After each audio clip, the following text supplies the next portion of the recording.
दिहलु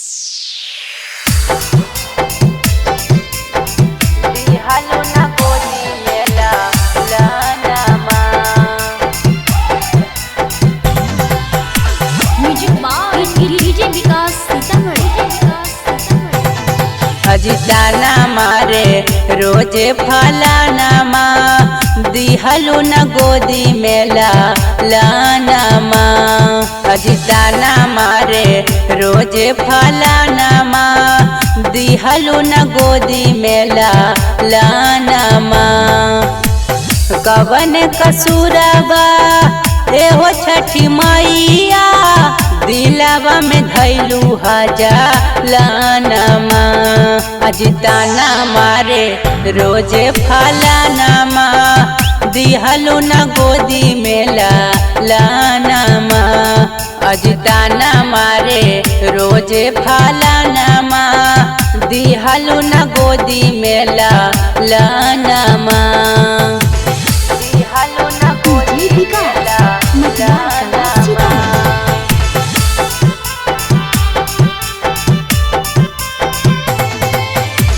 सास गोतीना माई मारे रोज तानामा, हमसे घोटाता न सोची सोची खानामा।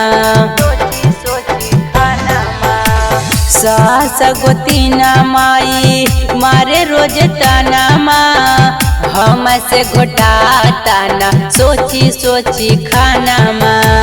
लइका बच्चा के छुई तमैया, लोगवा में होखेला जालानमा।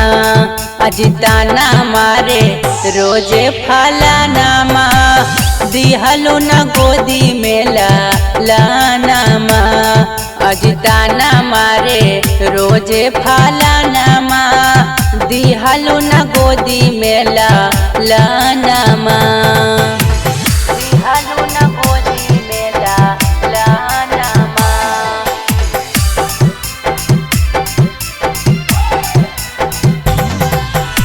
म्यूजिक बाय डीजे विकास सीतामढ़ी।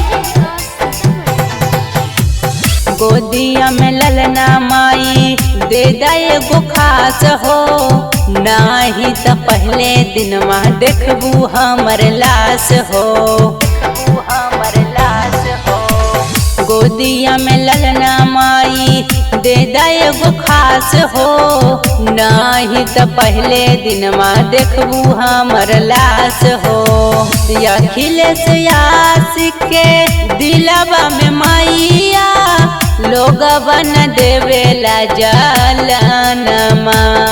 अजिताना मारे रोजे फलानामा, दिहलु न गोदी में लालनमा।